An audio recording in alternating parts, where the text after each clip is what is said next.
Hi, everyone, and welcome back to Sandra Sells and Tells. Real estate, real people, real Plymouth. I'm your host, Sandra Smith, and today's episode is about something we don't always think about until we need it. Transportation. Imagine needing to get to a medical appointment, dialysis, cancer treatment, or even the grocery store, and not having a way to get there. No car, no ride, no options. Today, I'm joined by Will Shain, co-founder of Taking People Places, a nonprofit that is quite literally changing lives, one ride at a time. So grab your coffee, tea, cocktail, or just listen along, because I'm excited to talk to Will. So Will, thank you for being on my show. Sandra, it's great to be here. I appreciate the opportunity. Yeah. Only my second podcast, so be kind to me. I'll do the best I can. Okay, I'll be gentle. Okay. All right. This is something the community really likes, and that's what I try to talk about on this show, things that really benefit our community. So what is Taking People Places? Taking People Places, many people know it as TPP. It's a transportation option for local nonprofits that are in the area that work with seniors or work with those that are differently abled, the disabled in our community, individuals that don't have dependable transportation. Very good. Is that what inspired you to start that? I think what inspired me was a call from the Plymouth Area Chamber of Commerce from Amy Naples in 2018 saying, it's Thursday night, we got an important meeting on Friday morning and we don't have a facilitator, and I was supposed to do that. So I walked in, and with Matt Muratori's help, who was our state rep at the time, Yep. I co-led a meeting that day where what impressed me was that I walked into the old chamber office, old chamber meeting room, and there had to be 30 people there. So all these people were united in the notion that transportation was a real problem statewide, but also in Greater Plymouth. So that's what inspired me to at least help them facilitate meetings so that they would stay focused, get things done, and I would drive accountability to get to the finish line, which hopefully was to start a program. No pun intended there. Drive the accountability. Bingo. I like it. So that's probably the specific moment or story that you realized transportation was a missing link for so many people. Yeah. It's been written up in multiple studies that the hospitals put together here at Beth Israel, as well as the Commonwealth. Shana 23 is also a group that understands that if you can't get to your doctor's appointment, then your health is compromised. If you can't get to work, you can't be productive, et cetera. Very true, very true. And I do a lot of volunteer work for the local Plymouth Center of Active Living, so I'm well aware of the needs for transportation. And I was on the senior task force at the inception of it and getting it going, and that is just one of the biggest pillars of what's needed for our older population. So who are the people you're serving, and what kind of rides are the most common? Sure. So the groups that we serve, our business model is to have partners. Okay. And the partners include groups like the Center for Active Living. Yep. It includes individuals like Beth Israel Deaconess Hospital, Living Independently Forever, the Arc of Plymouth Cape Cod, REACH, Old Colony Elder Services, and others. But those partners donate money to us, and we go out and raise funding as well. Our business model is that we try to match 50-50 with any money that's coming in. So if you put somebody in your responsibility into a car, I pay for half of that. Our average rides are about $30, so we're paying $15, and the organizations are paying $15. And, at first I thought a $30 ride just to get to your doctor's appointment seems rather expensive when you can potentially take a GATRA bus for $250 or something. But if you can't get to the bus stop, then you can't get there. And if the timing isn't right, you might get to the doctor's office and have to wait 2 hours because that was the only way that you could get there. And you might wait for 2 hours to get another ride to go home. So those partners came together, and we took a year to build the model out. And now we are serving those that are seniors, generally 60 or older. Also, any people with disabilities, if you will. They can be developmentally disabled. They can be physically disabled. But we're also working with individuals with addiction so that the hospital, that's their primary focus. Individuals that crash and come to the ER if they go home, their recidivism rate grows. They go back into addiction. But if you can put them in a car and send them to a treatment center, then a Lyft vehicle comes in, and that's our partner, Lyft, the rideshare company. That's excellent to know. Can you share one story that really captures the heart of what you do? I know there's probably several, but maybe there's one that stands out that would really touch. That's as easy as a question that is. That's really a challenging question because every ride is equally important to that individual. We have organizations that didn't know whether this model would work for them. I think of the Bethesda House, which works with young mothers or mothers-to-be. They need dependable transportation to get to a prenatal visit, postnatal visit. And when they first joined us, they donated $250. We matched $250. And they would take a ride here or there. I was just looking at the stats before I came in. Just last month, they did 24 rides, which is almost one a day. So their particular individuals, they're young women who need that extra help. They're in temporary shelter perhaps there, and they got to get to the doctor's appointment for their prenatal visit or with their newborn baby. So that makes me feel good. My mom was a visiting nurse. She worked with all sorts of individuals in my original hometown of Guilford, Connecticut. But I got that sense of it all. So that's excellent, and I love that you're talking about prenatal, so that there's no age limitation on this for who needs the ride for these important appointments. No, that's a good question. Anybody any age can go, but if you're 18 or under 18, yep. You need an adult supervisor. Lyft won't pick up a teenager or a child that's younger, but it's a single ride. It can be two adults with a child. If yep. there's room in the car, you can take it. It's a single charge, and off they go. Okay, good. So what would surprise people most about transportation insecurities? I don't think people appreciate how easy the rest of us have it. We have vehicles. We want to go someplace, we go. It becomes an annoyance to us if we have to go to the airport. But, if we park our car at the commuter lot and wait for a bus to pick us up, but we don't appreciate that it's an all or nothing thing for some of these individuals. They can't get to the doctor's office. If I can't get a car to the hospital, they go home and they may rebound in another case of addiction. All these things occur, and I think when you see it day in and day out, and I'm not, we don't live every single case. With 14 partners right now, they're the ones on the ground seeing it all happen.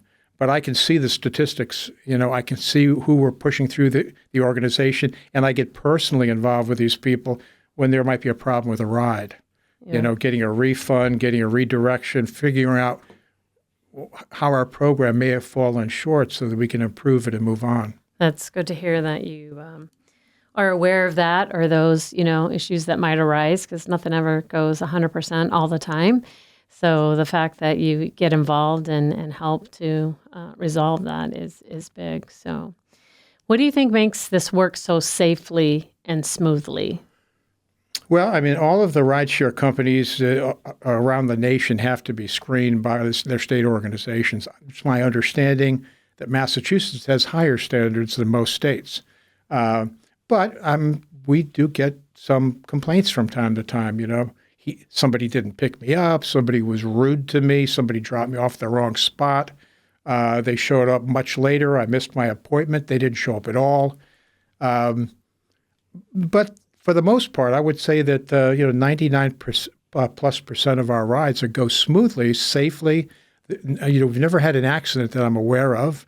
We simply had disconnects with pickup and drop off and things like that. So I think it's a safe model. But every time we open up the Boston Globe or the New York Times, you'll read about something that happens in the right. Uber organization with the Lyft organization. So I can't stop that kind of news from happening, except that while I can't fix the problem directly, when I see something, we have a process put together with the Lyft organization. Within a couple of days, we can resolve anything that goes down. And we've never had a situation where anybody's been harmed, accidents have occurred, or anything like that. Excellent, excellent. So question there regarding like the Lyft drivers, because, I've used Lyft or Uber for transportation to go somewhere or something or visiting another state. For this particular program, is there specific Lyft drivers that are part of it, or like you can send out the request and any Lyft driver can respond to it like they do in the normal situation? It is my understanding, I believe it to be true, that the drivers that respond to our request for rides are in fact given additional training because they know they're going to be working with seniors who may have some limitations in their communication, may not be clear or comfortable with the idea of jumping into a car with a stranger, and they understand that they are disabled. There may be a need to help somebody through, open the door, get to the program, hold their arm, get them to the car. But these are not dedicated drivers just for us or programs like ours. So you could have the same driver that we have, but we have, I think, a limited base that's enough to handle the demand that we put through the system. Okay. So what is your biggest need right now? Now, tomorrow, yesterday, it's always chasing funding. Funding. I was wondering that. And where all does your funding come from? Aside, I know in the beginning you mentioned different organizations that you partner with. Right now, it's federal, state, and occasionally local donations. We get donations from clubs. I'm a member of the Plymouth Lions Club. The Lions Club has always been generous with its donations. But our biggest grants come from either federal or state resources. The community transit grant program is something we've depended on since day one. When we weren't a 501c3 to start, we had a partnership with GATRA, who saw that they couldn't supply all the needs of the community. So they were a nonprofit. They wrote grants for us for the first few years. For the last 2 years, I've been writing the grants because we got our 501c3. And I want to break away from that, but I need to locate private foundations that want to do this kind of work on the South Shore. And I want to take our website that was launched last year and add some kind of donation button to it and ask the community if they can help us out. So I'm hoping that will be. I've been experimenting with that. The Zephy nonprofit donation portal is something we use with the Plymouth Lions. I'm going to get my resources to add it to our website, and then we'll have to go out there and start promoting that. Hope if somebody donated $7 to us. Yeah. Right. That would contribute to a $15 ride just like that, That's great. So every dollar when we get to the community and start asking for assistance will be helpful. That's excellent. So that's a way that small businesses can help support nonprofits like yours. And so right now that Donate Now is not on your website yet, but we're working on that. If somebody wanted to donate and help part of this funding, how do they go about doing that? If they can locate us on the web at www.takingpeopleplaces.org, they're going to find that primary contact is me. They can find my email on there. They can find my telephone number. Same number I use for my executive coaching business is the same number I use for taking people places. If they call that number, they'll reach me directly. And I'm at an age and a stage in life where there are no 9 to 5 hours. I work when I wake up and I keep going till I drop. At the end of the day, I'm either servicing a nonprofit or I'm helping one of my coaching clients. But that's the sweet part of life. All right. That's excellent to know. And I'm definitely, after this podcast, we'll definitely talk because I'm part of a networking group, Plymouth networking group, which we focus on working with seniors and we raise funds for seniors of Plymouth County. But in doing that, we offer grants for people that might need them up to $300 for individual or $500 for a program, but I'm quite sure that we have the funds that we would be able to donate because this is right up our alley for like what we're doing for this networking group that I've been part of for well over 15 years. So I'm excited to learn so much more about this today. This is such a great topic, and I know it's such a need in our community. How many rides a week would you say you provide? Is there, and I'm sure every week is different. I'm pretty good with math, so I'm going to start at year and then I'll back into it. Okay, perfect.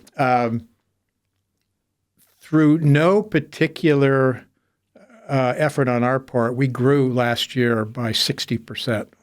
That's excellent. The year before that, we had grown in general between 15 and 20%. So the answer is that last year we completed over 6,800 rides in the greater Plymouth area, one-way rides. So if 6,000 would be 500 a month divided by 4.3, you're talking 100 rides a week, or more. You are good on math. and I suspect, nothing has backed off. So January was barnstormers, and February is looking like it's going to be huge. We probably do 7,500 rides this coming year. Holy cow, that's great. So you say the greater Plymouth area. Like, do you take people into Boston for appointments, or do. what? Okay. So is there how far? South Shore, Cape Cod? If the agencies that we collaborate with want to send somebody to a hospital in Worcester, which they have in the past, it's fine with us. Okay. If they're going to pay half, we're going to pay half. We're currently having a financial crisis where we're only doing 25% instead of 50%. But I'm just trying to get to June 30th, and I'm waiting for the community transit grant awards to be announced. I suspect we'll be fine after that. In the past, we've had extra money, and we've given 75% instead of 50%. Now it's 25%, but I hope that's short-lived. But the answer is, it doesn't matter. Most of our rides, all of our rides must originate or end in the Plymouth area. Okay. But if they have a doctor in Brockton, a doctor in Boston, if they have to go to Providence, we've had rides that go out there. So we've had rides that might cost $500 or $600. Okay. But if the agency feels it's important, right, we're willing to come up with our portion.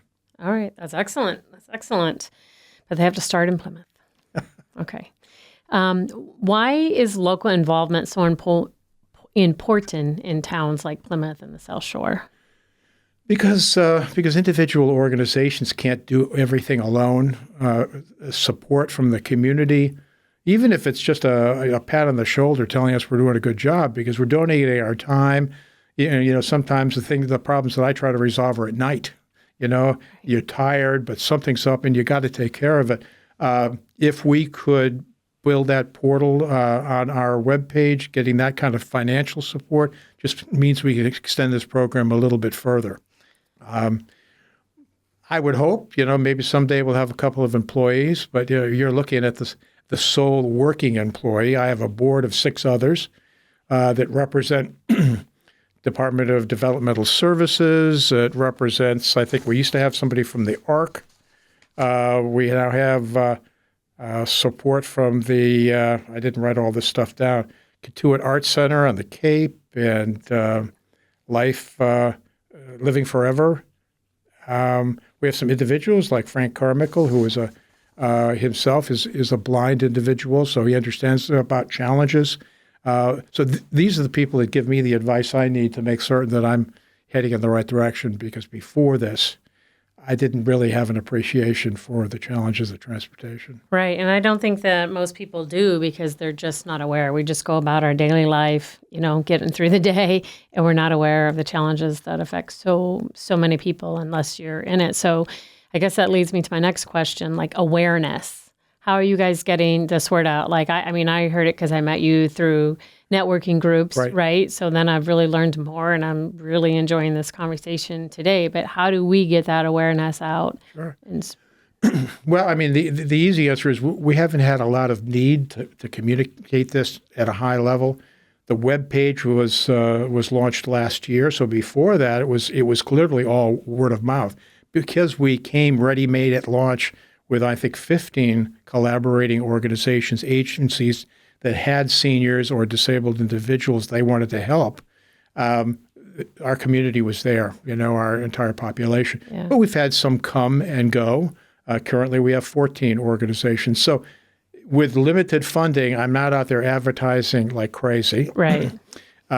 If I could have some additional revenue streams, like from concerned citizens, that's why we would update the webpage. But it's only at this point that now we need to turn to private foundations, and that's going to be the marketing approach that we take. Get out there, talk with them, show them the website. I have data like crazy because we're gifted by Lyft with a huge database, giving us everything that we need, where people are going, how long they were in the car, how many miles, everything.